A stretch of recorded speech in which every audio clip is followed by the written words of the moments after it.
Assalamualaikum warahmatullahi wabarakatuh. Kami dari kelompok 11 yang beranggotakan Nur Aini, Lila Muliso, Dinda Astuti, dan Umu Aiman akan menjelaskan mengenai manajemen risiko bisnis internasional. Mengenai manajemen risiko bisnis internasional, setidaknya ada 4 pokok bahasan yang perlu kita ketahui.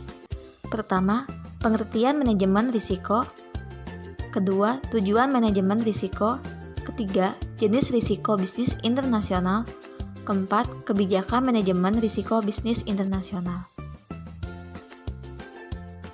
Baik, yang pertama ada pengertian manajemen risiko. Manajemen risiko adalah segala proses kegiatan yang dilakukan semata untuk meminimalkan bahkan mencegah terjadinya risiko perusahaan. Di dalamnya ada kegiatan identifikasi, perencanaan, strategi, tindakan, pengawasan, dan evaluasi terhadap hal-hal negatif yang memungkinkan akan menimpa usaha. Bisa dibilang juga jenis manajemen ini adalah suatu metode untuk mencegah perusahaan mengalami masalah, seperti kolaps, kerugian yang besar, gulung tikar, dijauhi klien, dan semacamnya. Tentu strategi sistematis ini perlu dijalankan terutama untuk pembisnis yang pemula. Assalamualaikum warahmatullahi wabarakatuh. Sebelumnya izin memperkenalkan diri. Nama saya Umu Aiman dengan NIM 181420176. Di sini saya akan menjelaskan sedikit tentang tujuan manajemen risiko bisnis internasional. Manajemen risiko bisnis internasional memiliki beberapa tujuan, diantaranya yang pertama yaitu sebagai kerangka kerja, yang kedua sebagai peringatan kewaspadaan, yang ketiga meningkatkan kinerja perusahaan, yang keempat yaitu sosialisasi manajemen risiko, dan tujuan yang terakhir yaitu mendorong manajemen agar proaktif. Untuk tujuan manajemen risiko bisnis internasional yang pertama ada kerangka kerja. Dengan adanya manajemen risiko, tentu solusi atas masalah perusahaan bisa ditemukan. Nah, untuk aktualisasinya, tinggal dibuat saja kerangka kerja yang sesuai dengan solusi tersebut. Ini alasan mengapa manajemen kerja bisa membantu pembuatan kerangka kerja. Dengan alasan ini pula, kebijakan yang menyertainya juga bisa diputuskan dengan segera. Tujuan manajemen risiko bisnis internasional yang kedua, yaitu sebagai peringatan kewaspadaan. Dengan dilakukannya manajemen risiko, tentu segala hal buruk yang bakal muncul akan terdeteksi. Maka dari itu, ini bisa dijadikan bahan untuk tetap waspada dan hati-hati dalam mengelolanya. Bisa dibayangkan, jika tidak ada manajemen risiko, tentu hal buruk akan terjadi begitu saja, karena tidak ada kehati-hatian dalam bekerja, dan semua karyawan bekerja tanpa memperhitungkan risiko yang ada di dalamnya. Tujuan manajemen risiko bisnis internasional yang ketiga yaitu meningkatkan kinerja perusahaan.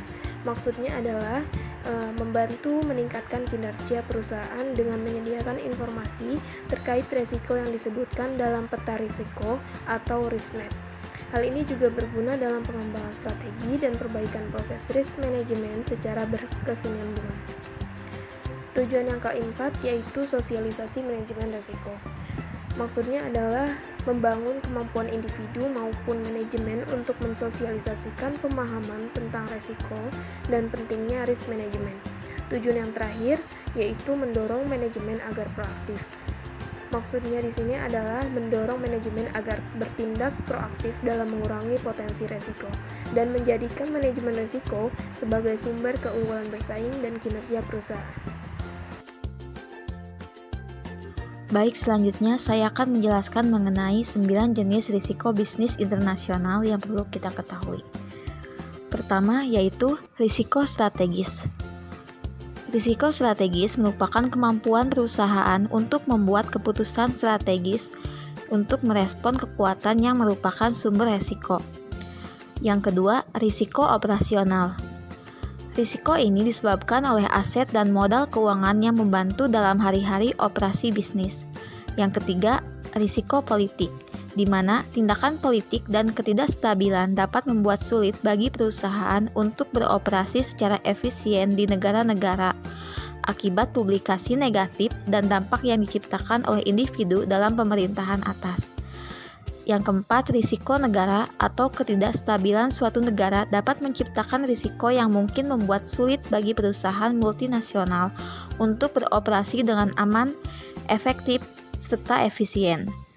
Yang kelima, risiko teknologi, di mana kurangnya keamanan transaksi elektronik biaya pengembangan teknologi baru. Yang keenam, ada risiko lingkungan, yaitu masalah menyangkut pencemaran lingkungan dapat merusak reputasi perusahaan yang melakukan bisnis di daerah ataupun negara luar. Yang ketujuh, risiko ekonomi, di mana risiko ini berasal dari ketidakmampuan negara untuk memenuhi kewajiban keuangannya. Yang kedelapan, yaitu risiko keuangan daerah, di mana risiko ini dipengaruhi oleh nilai tukar mata uang pemerintah. Dan yang terakhir yaitu risiko terorisme ataupun terorisme risiko, yang merupakan serangan di mana mungkin berasal dari kurangnya harapan, kepercayaan, perbedaan budaya, agama, ataupun hanya kebencian warga setempat ataupun warga tuan rumah suatu negara. Assalamualaikum warahmatullahi wabarakatuh. Di sini saya akan menjelaskan kebijakan manajemen risiko keuangan bisnis internasional. Di sini yang pertama yaitu insurance.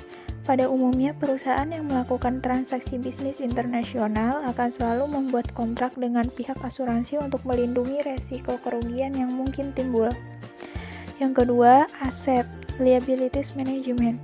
Cara lain untuk melindungi transaksi bisnis internasional dapat juga dilakukan dengan kebijakan pengendalian aset liabilities management. Misalnya, dengan mengatur padanan masing-masing antara utang dengan piutang jangka pendek dan utang dengan piutang jangka panjang. Selanjutnya, yang terakhir yaitu hedging atau lindung nilai dengan teknik sebagai berikut. Yang pertama, natural hedging, yaitu melindungi nilai transaksi bisnis internasional secara alamiah. Yang kedua, yaitu money market hedging, yaitu melalui transaksi keuangan internasional dengan memperhitungkan nilai present value dari utang atau piutang dan memperlihatkan perkembangan tren perubahan. Yang ketiga, forward market hedging, yaitu melalui transaksi derivatif dengan bursa falas dengan melakukan forward kontrak, baik untuk melindungi utang ataupun piutang. Yang terakhir yaitu future market hedging, yaitu melalui transaksi derivatives dalam bursa falas atau international monetary market dengan melakukan currency future contract yang dilakukan dengan standar volume dan jangka waktu tertentu. Mungkin segitu saja penjelasan dari saya, kurang lebihnya mohon maaf. Wassalamualaikum warahmatullahi wabarakatuh. Jadi kurang lebihnya seperti itu penjelasan dari kelompok kami, yaitu manajemen risiko bisnis internasional. Kurang lebihnya mohon maaf. Wassalamualaikum warahmatullahi wabarakatuh.